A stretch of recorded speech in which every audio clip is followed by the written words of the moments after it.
Lightning splits the sky as an aging Iowa farmer spots a mysterious woman standing in the storm alone, scared, gripping a guitar case like her life depends on it.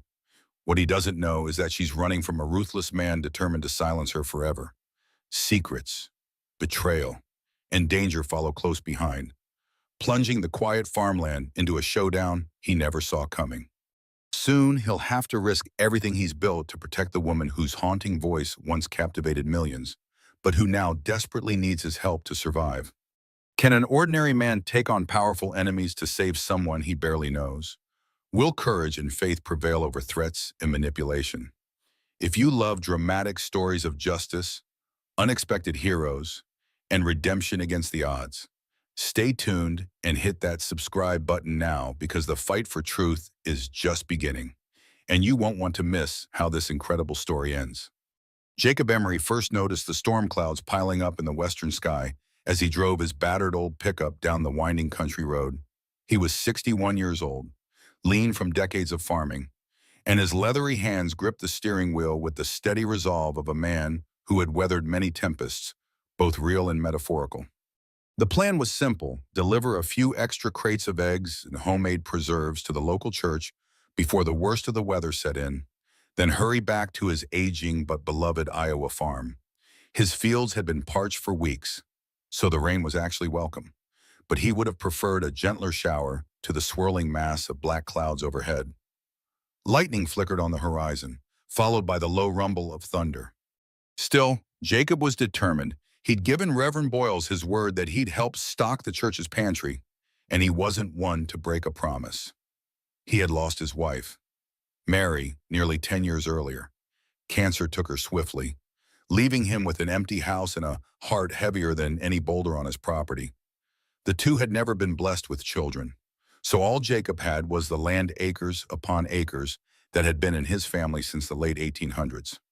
Each day brought fresh challenges, sagging fences, a dwindling savings account, and the gnawing fear of losing the place his grandfather had built with his own hands. Yet Jacob pressed on, waking before dawn to tend livestock, planting row after row of corn and soybeans, even if the yields never seemed quite enough. As the first fat raindrops began to spatter his windshield, Jacob caught sight of a figure up ahead. The person stood at the roadside, hunched against the gale, a small suitcase at their feet and a guitar case clutched tight against the chest. The hood of a jacket soaked through by the rain concealed most of the traveler's face. Jacob felt a jolt of concern. Hitchhikers were uncommon around these parts, especially in foul weather. Most folks in the county knew one another and would phone a friend if they needed a ride. This stranger looked very much alone and, from the posture, more than a bit desperate. He slowed the truck, rolling down the passenger window with a creak. The wind whipped rain into the cab. "You need help," he called out. The traveler hesitated a moment, then spoke in a voice barely audible over the downpour. "Yes, please. I'm trying to get further down the road." That was all Jacob needed to hear. He flipped the switch that unlocked the door. "Hop in," he said. "I'm headed to St. Christopher's Church first, then back to my place. You're welcome to ride along." The passenger opened the door, sliding onto the seat in a flurry of drenched jacket and damp hair. Jacob could see, through a brief flash of lightning, that the figure was a woman, her features soft. Mid-30s, perhaps. Eyes wide with a mixture of relief and caution. She set the guitar case carefully between her knees and murmured a grateful thank you. As the truck lurched back onto the pavement, Jacob snuck a sideways glance at her. She was shivering slightly, hugging that guitar case like it was her lifeline. The etched letters A.R. on the side caught his eye, but he said nothing about it. Instead, he cleared his throat and offered the spare towel he kept in the cab. "Name's Jacob Emery," he said simply, trying not to sound too intrusive. "I've got a farm about 10 miles up the road." She took the towel with a thin smile, drying her face and muttering, Annabelle Rhodes." He thought the name sounded vaguely familiar, like he'd heard it somewhere before. But the crack of thunder drowned out the thought, and he refocused on the slippery road ahead, unaware that the stranger beside him carried far more secrets than her single suitcase and battered guitar. Rain pounded hard against the truck's windshield, and Jacob flicked the wipers into high gear. He felt a slight pang of worry about the farmland off in the distance. It was thirsty for water. Yes, but too much all at once could flood the fields. Still, there was no sense fretting about it now. The main concern was making sure he and his unexpected passenger got to the church in one piece. The road glistened with running water, and his tires slid a bit on the slick pavement. Annabelle sat quietly, pressing her lips together each time the truck skidded even a hair. Jacob attempted conversation to ease the tension. "You're not from around here, are you?" he asked gently, careful not to pry too deep. "No," she answered, tightening her grip on the guitar case. I'm passing through. Just needed to get away." Her tone discouraged further questions, so Jacob nodded, satisfied with her minimal explanation. She had a soft, melodic voice, almost a singing lilt to it. If he were 20 years younger, he might have felt a little tug on his heart. But at his age, he was more concerned about the well-being of someone clearly adrift and alone. They soon pulled up to the front of St. Christopher's Church, an old red brick building that served as both a house of worship and a kind of informal relief center for the county's less fortunate. A flickering porch lamp revealed the worried face of Reverend Boyles, who stood under the eave. He gave a quick wave as Jacob parked. "Jacob, my good man," the Reverend called out, raising his voice over the rain. "You made it. Bless you, I was worried the storm might chase you home." Jacob hopped out into the deluge and tipped his old ball cap. "Can't let the storm stop me. Reverend, brought you those crates of eggs and a few preserves. Got a passenger, too." He gestured toward the truck, where Annabelle sat hesitantly. With a bit of coaxing, she stepped out, using Jacob's arm for balance on the wet pavement. The Reverend ushered them both inside, where the warm yellow lights of the church foyer felt like a sanctuary from the raging storm. Jacob introduced Annabelle as just someone who needed a ride, and Reverend Boyles nodded kindly, offering her a dry towel and an extra sweater. While Jacob and the Reverend moved the crates of supplies into the storage room, Annabelle stood off to the side, absorbing the quiet calm of the church interior. She seemed drawn to the rows of benches and the gentle hush that lingered in the air, as though searching for a sense of peace. Jacob noticed her fascination. "Feel free to sit if you'd like," he said softly. "Might do you good to rest a moment." But Annabelle shook her head, that guarded look returning to her eyes. "I'm fine, thank you." She held onto the guitar case, knuckles white against the handle. Reverend Boyles, ever perceptive, placed a hand gently on her arm. "Miss, if you need help," she lifted her gaze. "I appreciate it, but I'm all right." Her voice held a quiet strength that silenced any further inquiry. With a nod, the Reverend backed away, respecting her privacy. Once the supplies were stowed, Jacob turned back to her. "If you don't have another destination in mind, you could ride out the storm at my farm. It's not much, but it's dry." He paused, swallowing a flicker of worry. "Weather's only supposed to get worse tonight." For a moment, then, Annabelle hesitated, eyes flickering to the church door and the sheets of rain beyond. Something fear or sorrow passed over her features before she exhaled and nodded. "All right," she said quietly. "Thank you." They bid the Reverend goodbye, stepping back into the storm. As they climbed into the pickup, Jacob felt the distinct sense that this encounter was about more than just providing shelter to a traveler. There was a heaviness around Annabelle that suggested scars, hidden deep. He might not know her story yet, but he recognized the look of someone running from something, and for reasons he couldn't yet explain, he felt compelled to help. The drive from St. Christopher's Church to Jacob's farm took another 20 minutes, and the storm did not relent. Sheets of rain hammered the tin roof of the old pickup. Lightning streaked through the sky like jagged spears, and thunder rattled the windows. Despite the weather, Jacob felt a calm sense of purpose. He'd offered help and shelter to plenty of people over the years, drifters, neighbors down on their luck, even a stray cat or two. The farm was more than a place to grow crops and raise livestock. It was, in his mind, a safe haven for those in need. Still, Annabelle Rhodes was different. Her silence wasn't merely polite or shy. There was an undercurrent of tension in her posture, something unspoken that pulsed beneath the surface. Jacob refrained from pressing. He knew that trust wasn't something you forced on people. It had to come naturally, and if he pried too soon, she might just slip away as quietly as she'd appeared. At last, he turned down a long gravel driveway lined with half-broken fences and a scattering of old oak trees. Through the rain, the faint glow of a porch light revealed a modest farmhouse, its paint peeling, its porch sagging, but its windows still warm. A large barn stood off to the left, surrounded by idle machinery and stacks of hay protected by tarps. Duke, Jacob's faithful chocolate-brown hound, darted out from beneath the awning of the barn, barking a greeting before hastily scampering back to cover. Jacob parked near the porch, hopped out, and grabbed an umbrella from behind the seat. Holding it aloft, he opened Annabelle's door. "Sorry if it's not the grandest welcome," he said, voice raised over the storm's roar. "But at least it's a roof." She smiled faintly, bracing herself as she stepped down onto the gravel. "A roof is all I need," she replied.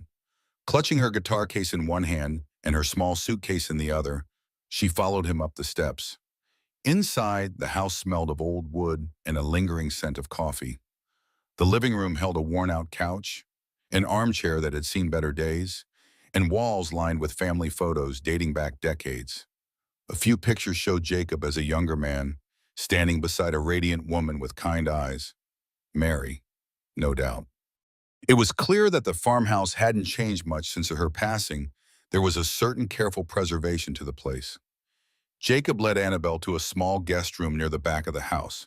The bed was neatly made with an old patchwork quilt, and a humble chest of drawers stood against one wall. "This was my late wife's sewing room," he explained, turning on a dim lamp. "We never had kids, so she used it for her quilting. Figured it's as good a guest room as any." Annabelle set her things down, taking in her surroundings. "It's lovely," she said softly, and for the first time Jacob thought he saw genuine warmth in her eyes. "Thank you," he nodded. "Bathroom's just down the hall on the left. There's towels and soap if you want to wash up. I'll fix us some supper, nothing fancy. Maybe eggs and bacon." Her grateful nod was all he needed. He left her to settle in, heart oddly light despite the storm raging outside.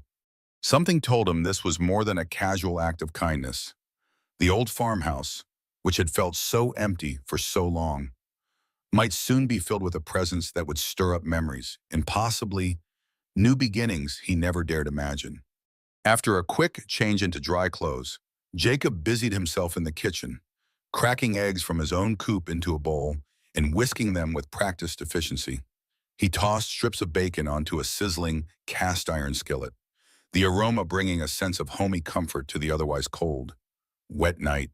Now and then he cast a glance toward the hallway, listening for any sound of Annabelle.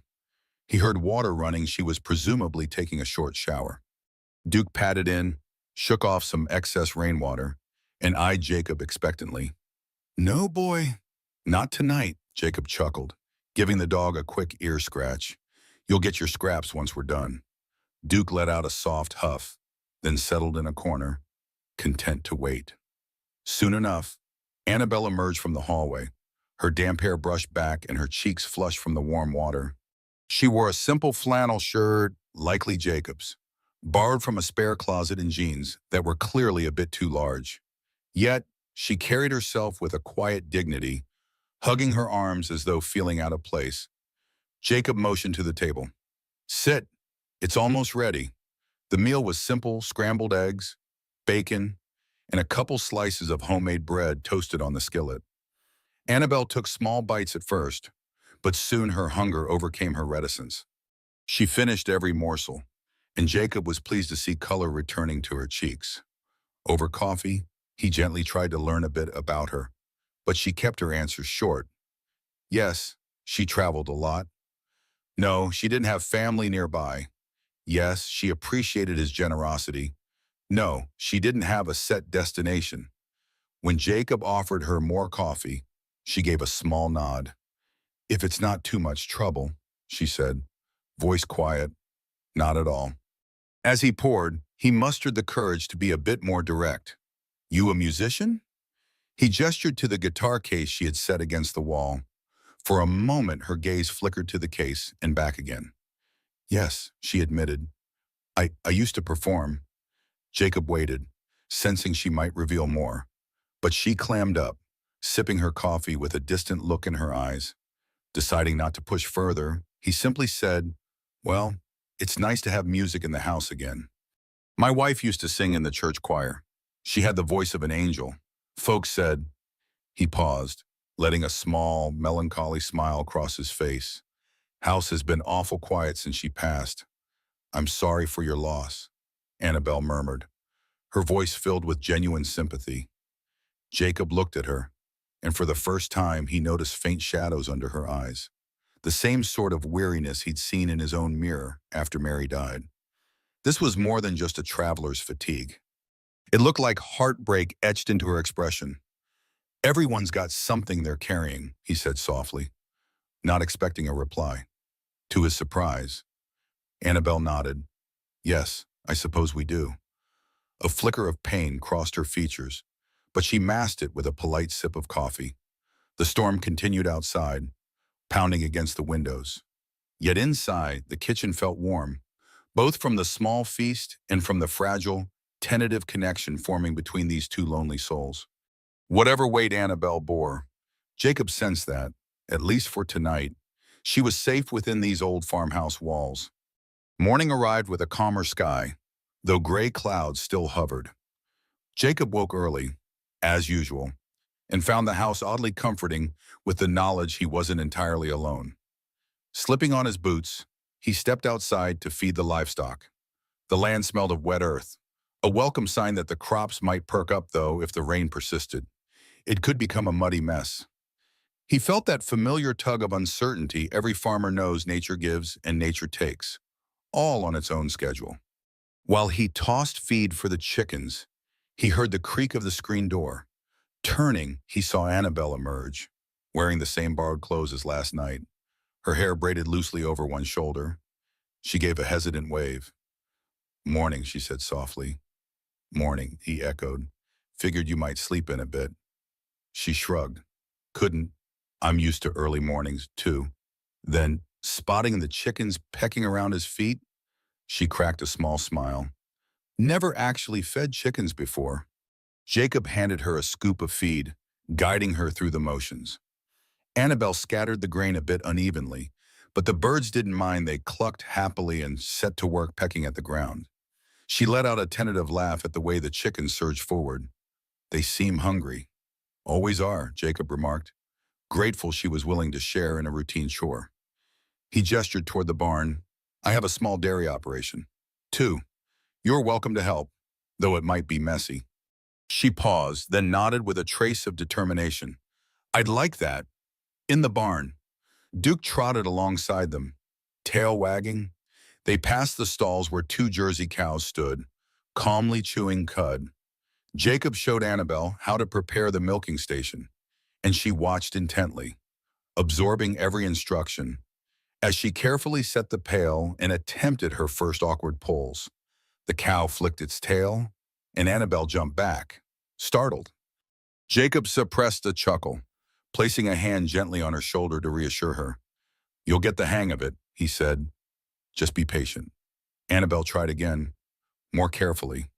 It took her several attempts, but soon she managed a rhythmic motion. Coaxing milk into the pail, she let out a small gasp of achievement, and Jacob felt a rush of pride for both her success and the spark of life he saw in her eyes.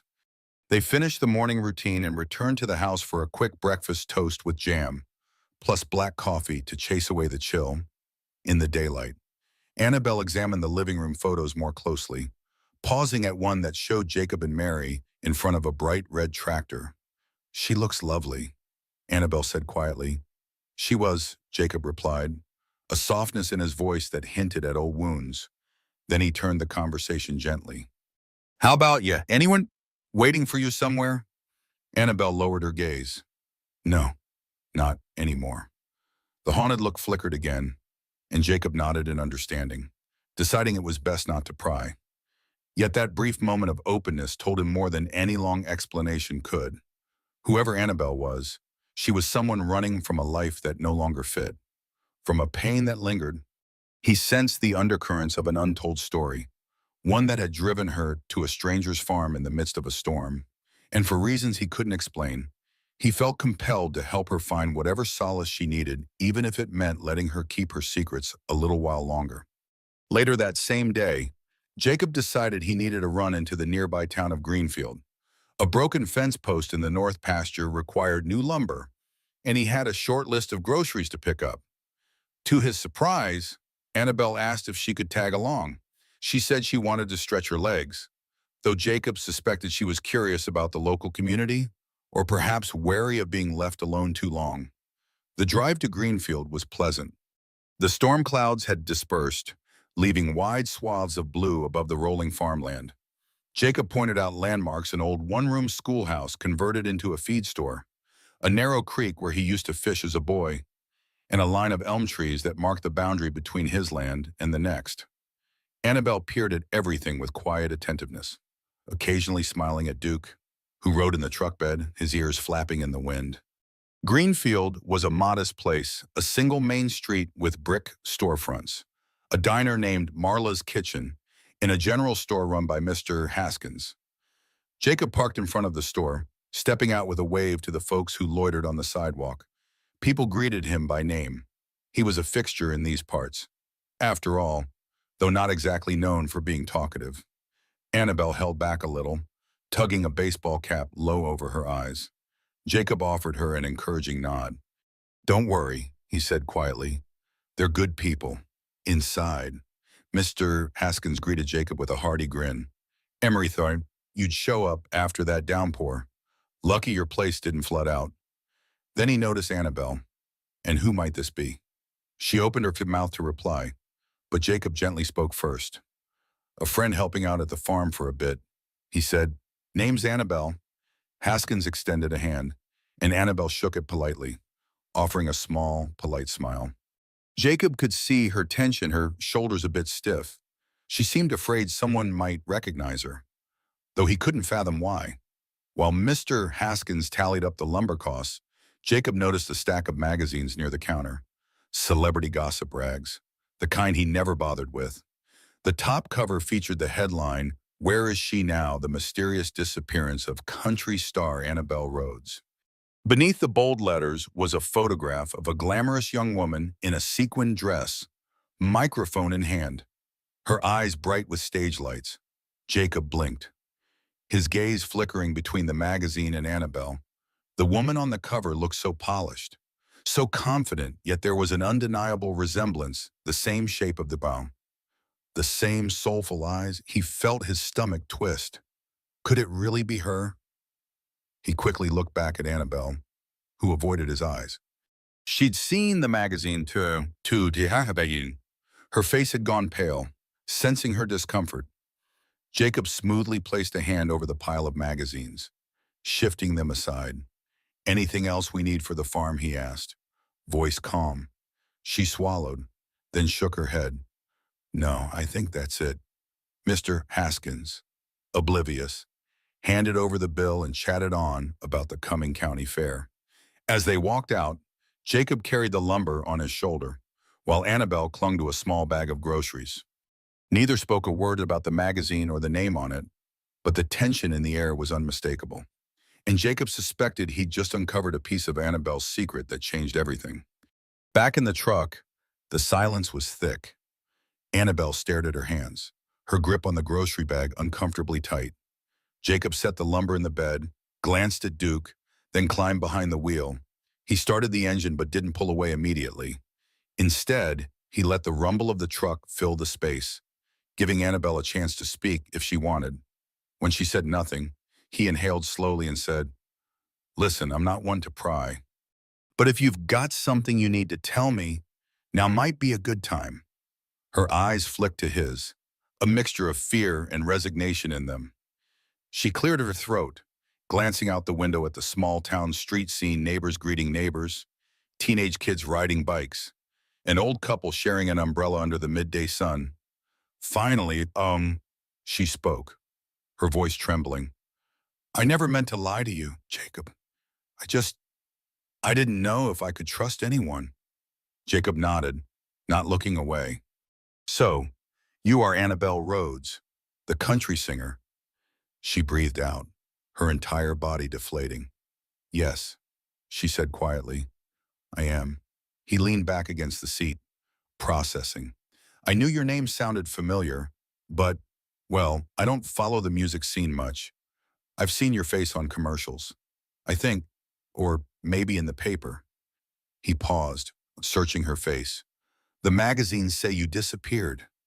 She closed her eyes. I did. I had to. The words hung in the air, heavy with untold stories. He didn't press. Instead, he waited. At length, she opened her eyes, tears threatening to spill. Clayton Pierce was my manager and boyfriend. In a way, and he controlled everything: my schedule, my finances, the music I recorded. At first, I thought he cared about me, about my career. But he didn't. He only cared about what I could earn him. Jacob's jaw set. He'd known men like that, though not in the music business, men who treated women like property. It stirred a protective anger in him, but he kept silent so she could continue. Annabelle fiddled with the ends of her braid.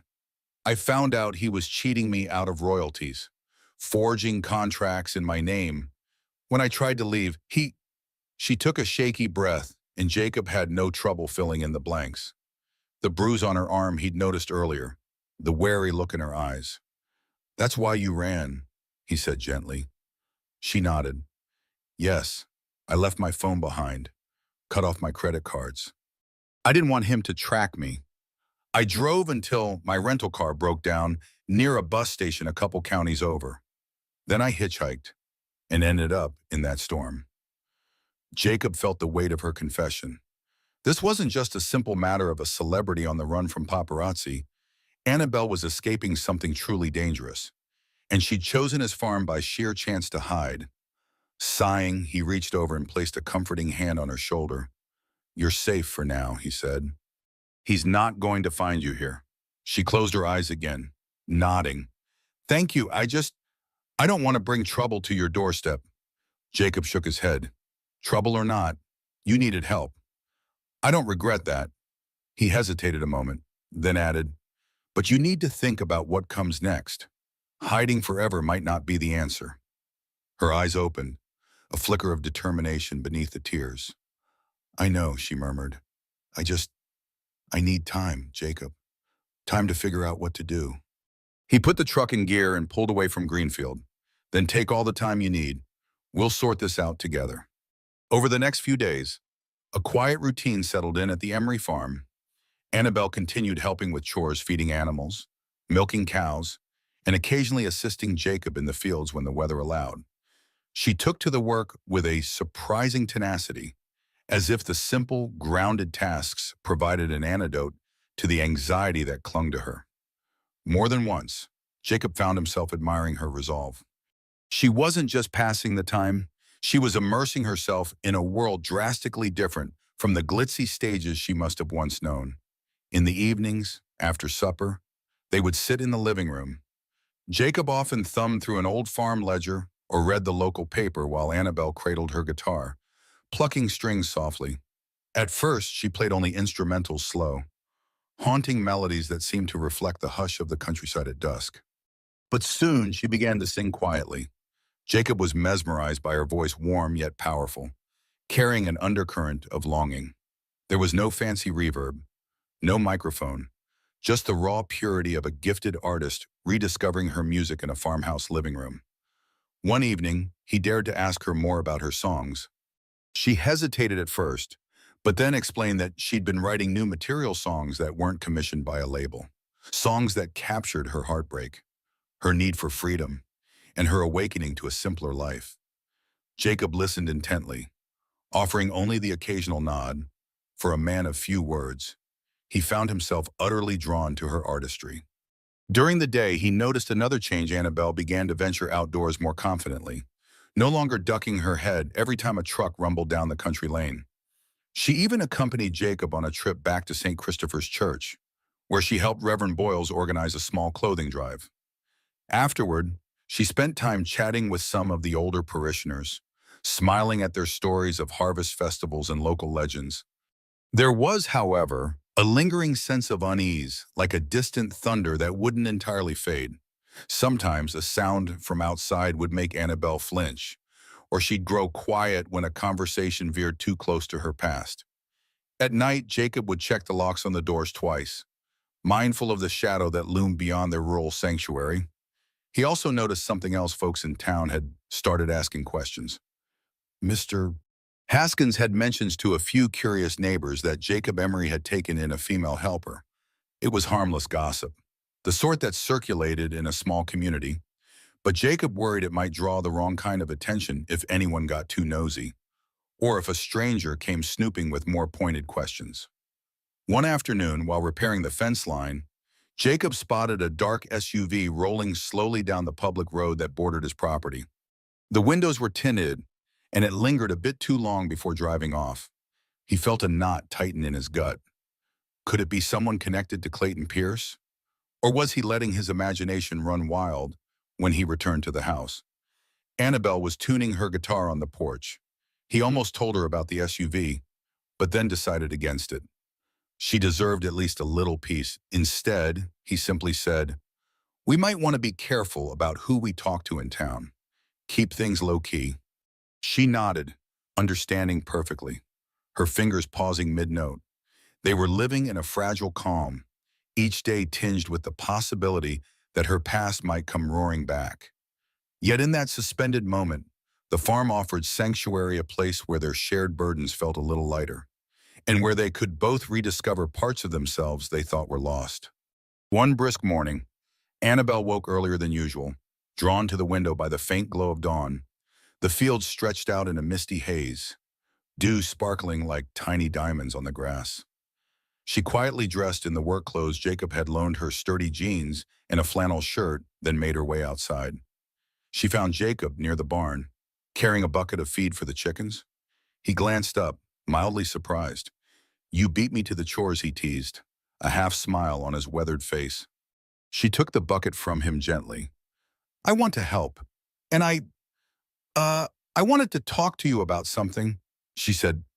He nodded for her to continue, and she lowered her voice, mindful of the still sleeping countryside around them. "I've been thinking about my next step," she began. "I can't stay hidden forever. Sooner or later, I have to face what Clayton did. Legally, morally, all of it." Jacob set down the bucket for a moment and leaned against the barn door. "You mean hiring a lawyer, pressing charges, that sort of thing?" Annabelle nodded. "Yes, I have proof documents, transactions he forged.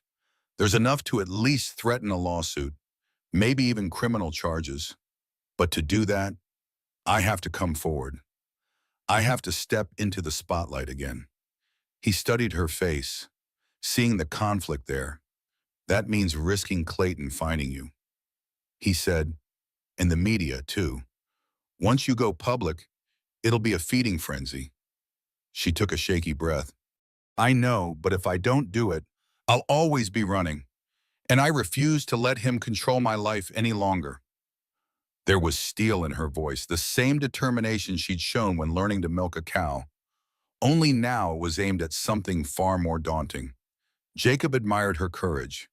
He also felt a stab of worry in his chest, knowing that once she left, the fragile piece of his farm would vanish. But he understood her reasoning. "I support you," he said simply, meaning every word. "Whatever you decide to do, you can count on me to help." She blinked back tears of gratitude.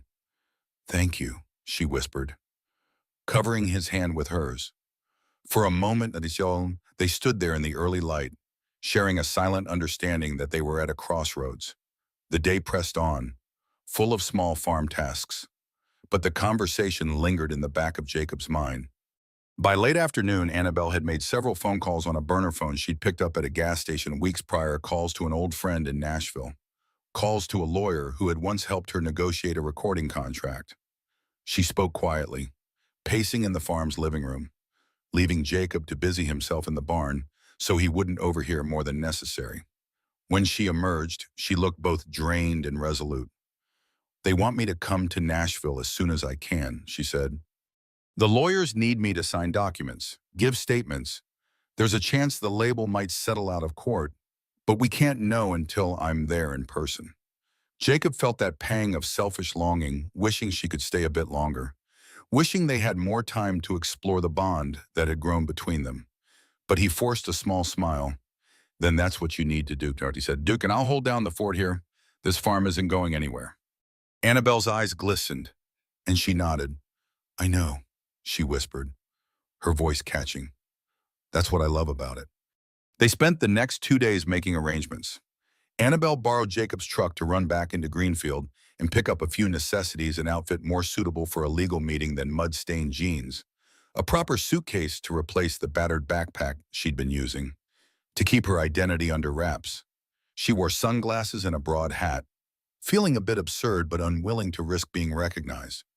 Jacob, meanwhile, made sure the farm would be in decent shape if he had to leave for a while. He debated whether to accompany Annabelle to Nashville. On one hand, he felt it might be too big a risk. Two strangers driving across multiple states might draw attention if Clayton or his associates were on the lookout. On the other hand, he couldn't stand the idea of sending Annabelle off alone, not after everything they'd shared. The decision was made one evening as they sat on the porch, watching the sunset cast orange and pink hues across the horizon.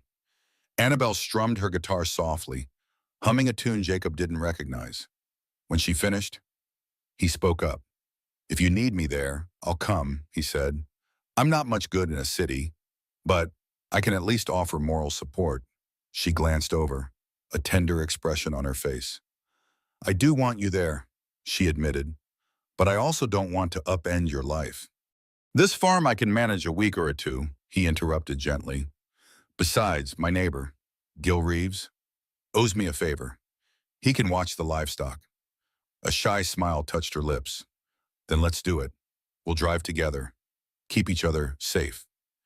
That night, Jacob found himself lying awake in bed, the old mattress creaking beneath him. His thoughts were a tangled mess of hope, fear, and something else he hadn't felt in a long time, an excitement. Was it possible he was actually looking forward to a trip away from his beloved land? Or was it that he simply couldn't bear to let Annabelle walk into that legal battleground alone? His memories drifted back to Mary, and a pang of guilt tugged at him. He'd loved his wife dearly, still did, in a way, but Mary had been gone nearly a decade, and Annabelle was very much here, breathing life into corners of his heart he thought were forever dormant. He wondered if Mary would approve of him feeling this spark again. Maybe she would. Mary had always been the generous type, telling him to live life fully. In the morning, he and Annabelle packed the truck with supplies, water, snacks, a spare gas can. She folded her guitar gently into the extended cab, unable to leave it behind. Duke whined as if sensing something monumental was happening. Jacob knelt to scratch behind the dog's ears. You stay and look after Gil. You hear Duke licked his hand, ears drooping. Gil Reeves showed up shortly after dawn, waving from his battered sedan. Don't worry, I'll keep your critters fed, he promised, giving Jacob a hearty handshake. He offered Annabelle a polite tip of the hat. She nodded, thanked him quietly, and climbed into the passenger seat of the truck. Jacob slid behind the wheel, feeling the strange thrill of a journey beginning. As they pulled away, the farm's mailbox, white paint peeling, loomed in the side mirror. He whispered a silent goodbye to the fields and the house, not knowing how long they would be on or what might await them in Nashville. The road stretched out before them, winding through farmland and small towns, each hour bringing Annabelle and Jacob closer to Nashville and closer to the confrontation she'd worked so hard to avoid. Initially, the mood in the truck was tense. Annabelle stared at the fields blurring by, occasionally playing with the edge of her guitar case. Jacob kept his eyes on the road, dividing his attention between traffic and the swirl of thoughts in his head. After the first 100 miles, they stopped at a roadside diner, the kind with faded vinyl booths and a jukebox that probably hadn't been updated in decades. Over eggs and hash browns, Jacob finally mustered the courage to break the silence. You're sure about this? He asked gently, stirring his coffee. Going back. I mean, facing Clayton. Annabelle met his gaze, her fingers tightening around the mug. I'm sure, she said, though her voice trembled with nerves. He can't keep doing this to me or to anyone else. He's a bully, and I've had enough. Jacob nodded, respect filling him. They talked more about logistics. The lawyer's office was near Music Row, and they had an appointment scheduled for the next morning. Annabelle also had to meet a representative from her record label, someone who apparently wasn't in Clayton's pocket. The plan was to serve official wipers, forcing him to appear in court if negotiations failed. They got back on the road, pressing on through the day. As the sun dipped low, painting the sky in a crimson glow, they began seeing billboards for Nashville attractions, country music museums, the Grand Ole Opry, countless honky-tonks. By dusk, the city lights appeared on the horizon, a stark contrast to the quiet farm life they had left behind. Annabelle tensed, visibly steeling herself for what lay ahead. Jacob, sensing her anxiety, reached over and gently squeezed her hand. "We'll face this together," he said. She managed a small smile, her eyes shadowed with worry. They checked into a modest motel on the outskirts of the city, hoping to avoid attention. Annabelle insisted on paying for the rooms. It seemed important to her not to impose further on Jacob's kindness. Exhausted from the drive, they said little as they carried their bags inside. Annabelle lingered by the door to Jacob's room before speaking. "I just want to say thank you," she said quietly, her voice thick with emotion. "You've done so much for me. A stranger." Jacob gave a modest shrug. "You're not a stranger." "Annabelle, not anymore." She nodded, biting her lip to hold back tears. "Good night, Jacob," she whispered, then turned toward her own room, guitar in hand. He watched her go, feeling that same protective surge he'd felt when she first stepped into his truck. Tomorrow, she would walk into a conference room full of high-powered attorneys and label executives, each with their own agenda. And possibly, if the rumors were correct, Clayton Pierce himself might show up, ready to intimidate her back into submission. Jacob closed his door, locked it, and sat down heavily on the edge of the bed. He glanced at the phone on the nightstand.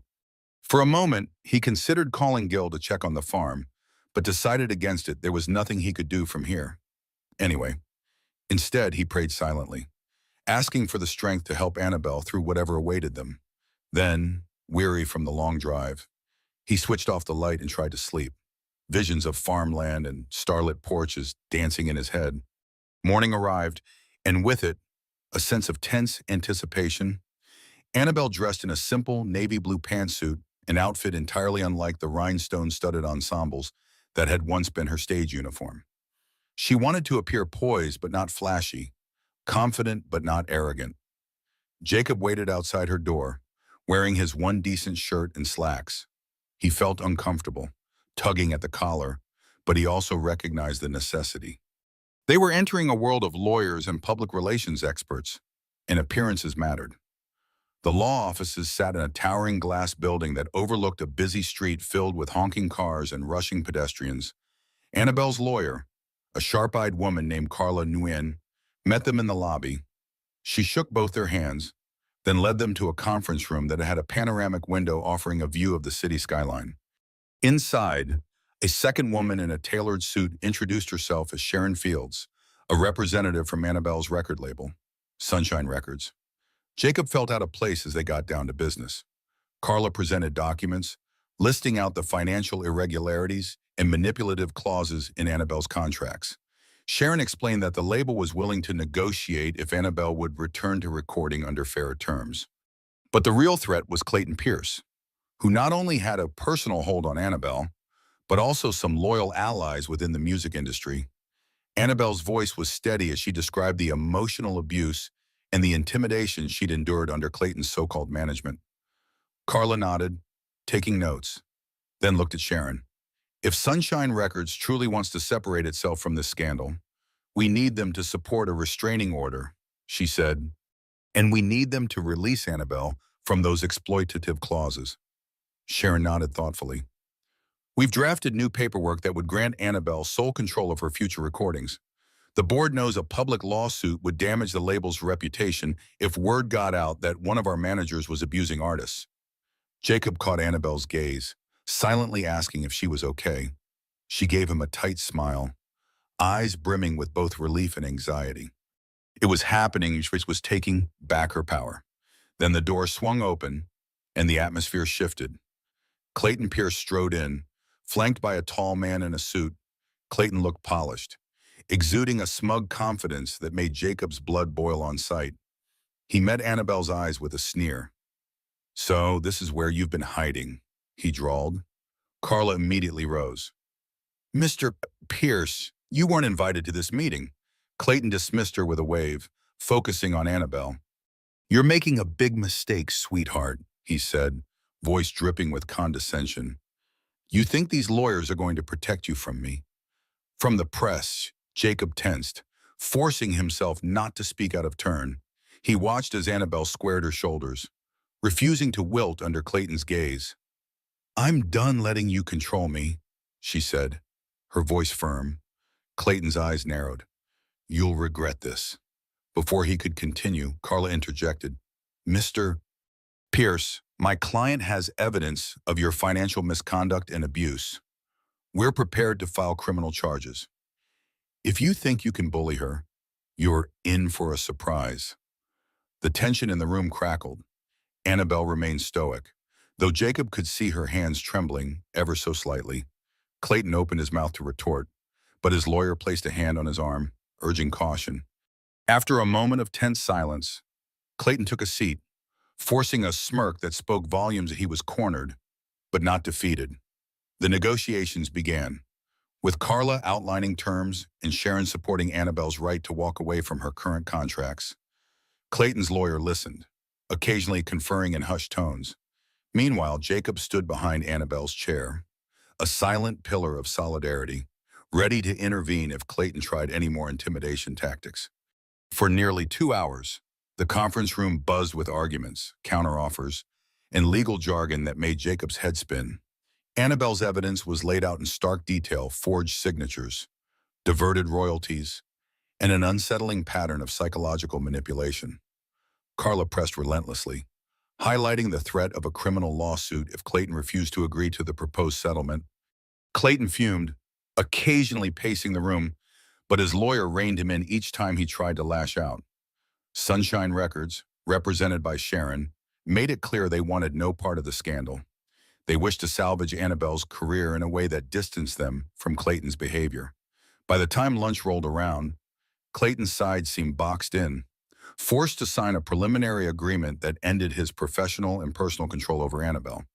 When the final page was slid across the table for signatures, the tension felt almost unbearable. Annabelle picked up the pen, pausing to glance at Jacob. Their eyes met, and he gave a slight nod of encouragement. With a deep breath, she signed her name, effectively severing the chains that had bound her life to Clayton's. Clayton snatched the pen and scrawled his own signature, practically carving his name into the paper. He stood abruptly, glowering at Annabelle. "You think you've won," he spat, "but the industry won't forget this. You'll never work a main stage again without me pulling the strings." Annabelle's voice cut through the air, quiet yet unwavering. "Then I'll build a new stage," she said. "I don't need your strings." Clayton stared a moment longer, then stormed out, leaving his lawyer to gather the documents in tight-lipped silence. Sharon exhaled, clearly relieved that the confrontation had ended without a full-blown shouting match. Carla began checking each page, ensuring every signature was in place. Jacob stepped beside Annabelle, gently placing a hand on her shoulder. "You okay?" he asked softly. She let out a shaky laugh, tears glistening in her eyes. "I think so," she whispered. "It feels surreal. I've been dreading this moment for so long." Carla cleared her throat. "We'll file for a protective order immediately," she said. "Clayton might try more intimidation, but legally he's on thin ice now." Nodding, Annabelle took a long sip of water, her hands still trembling.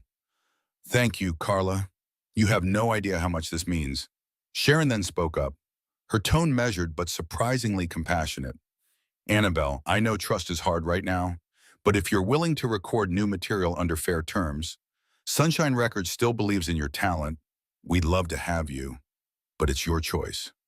Annabelle exchanged a glance with Jacob. The relief in her eyes was tinged with uncertainty. "I need some time," she said. "I'm not sure I want the same career I had before." Sharon nodded understandingly. Take all the time you need. Our door is open, and I promise no more backroom deals. Carla gathered up the final stack of papers. That's that. Then, for now, you are free from Clayton's legal grip. Just remember to stay vigilant. He's not the type to let go easily. Annabelle swallowed, her fingers curling around the handle of her guitar case as if seeking comfort. Jacob placed a reassuring arm around her back, guiding her toward the door. Together, they stepped into the hallway, leaving behind the swirl of legal documents and heated tempers. Outside, the sun cast bright beams across Nashville's bustling streets, a symbolic reminder that the darkest storms do eventually pass. In the days that followed, Annabelle dealt with the emotional aftermath of the legal showdown. She felt a mixture of triumph and lingering fear. Clayton's threat still echoed in her mind. Yet each morning she awoke to find Jacob by her side, a steady presence in this chaotic re-entry into the world she had fled. They stayed in Nashville longer than planned, meeting with Carla to finalize protective orders and ensuring that local authorities were aware of the situation. Annabelle also fielded phone calls from old friends who'd heard rumors of her return. Some calls were supportive, others prying, but she navigated them all with a newfound strength. Jacob marveled at how composed she remained, how the vulnerability he'd seen at the farm transformed into quiet resolve under these city lights. Despite the progress, both of them felt homesick for Iowa. Jacob especially missed the wide skies and the gentle rhythm of farm life. When Carla confirmed that the bulk of the legal paperwork was complete, he broached the idea of returning home. "You've done what you needed to do here," he said as they walked through a downtown park filled with blooming dogwoods. "We can head back anytime you want." Annabelle paused, looking at him with a hesitant smile. "Do you mind if we stay just a bit longer? There's a place I want to go, something I need to do." He raised an eyebrow. "Sure, as long as it doesn't involve bumping into Clayton again." She shook her head.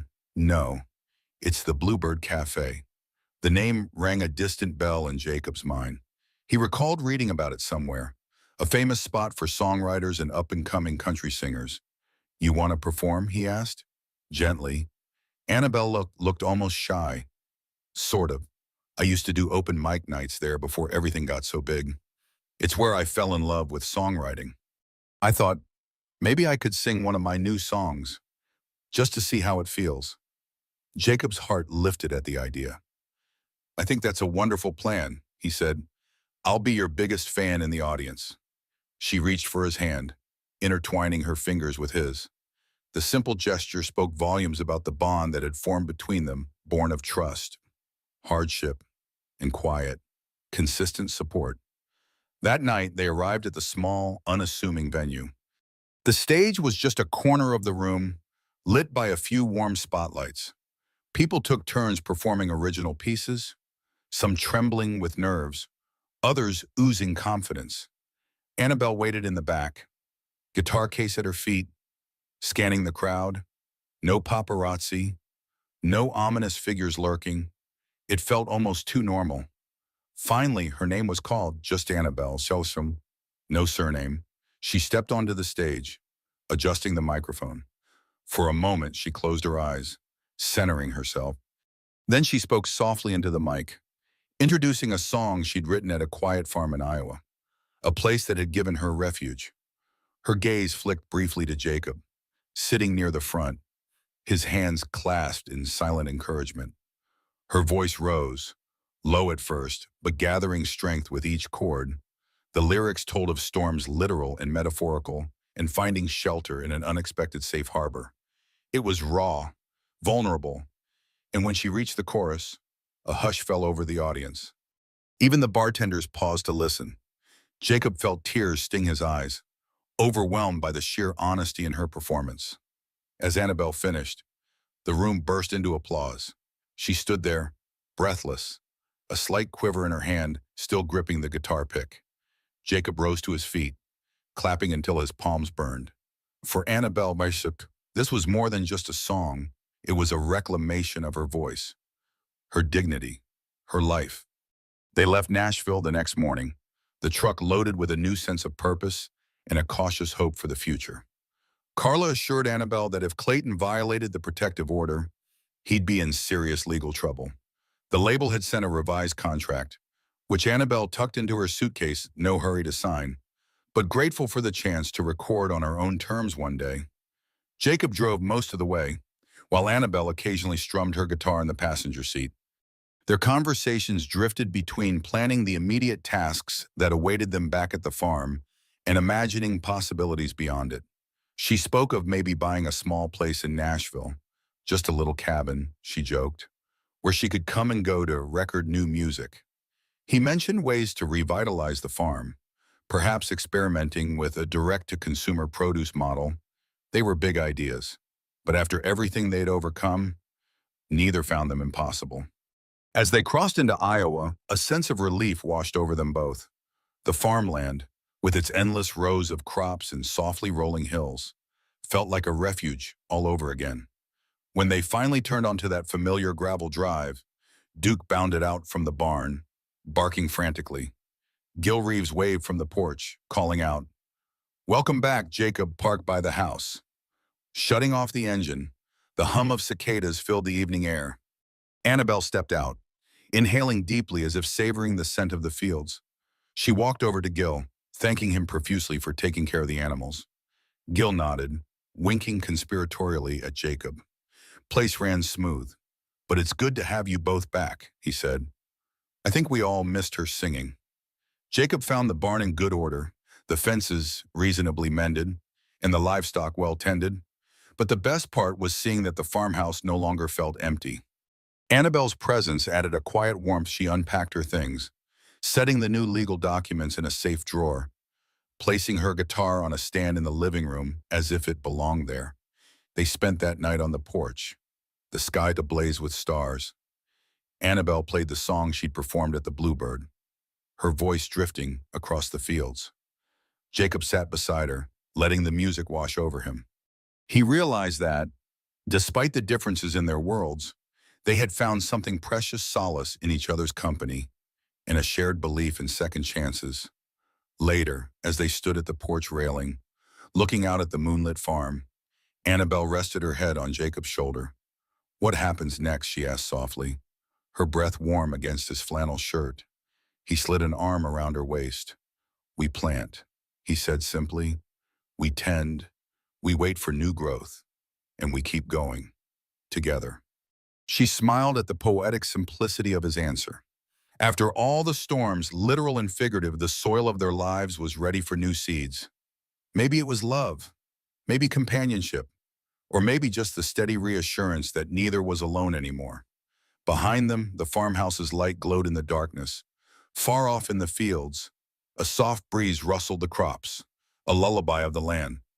And though Clayton Pierce might still lurk somewhere, plotting his next move, he no longer had the power to dictate Annabelle's story. She was free to write a new chapter. And Jacob Emery was right there, pen in hand, helping her shape every line. In that quiet moment, they both understood the hardest battles weren't over, but they had already won something far greater than any court settlement or recording contract. They'd found home in each other, a place of safety and hope that no storm, however fierce, could wash away. In the end, it was more than a fight for freedom. It was about reclaiming dignity, truth, and rediscovering hope in the most unexpected place, the humble heartland of America. An aging farmer who'd lost his faith found purpose again, and a country music legend learned that true strength means standing up to fear and fighting back against the powerful. From the stormy night that brought them together to the fierce legal battle that tested their resolve, their journey proves it's never too late to rewrite your story.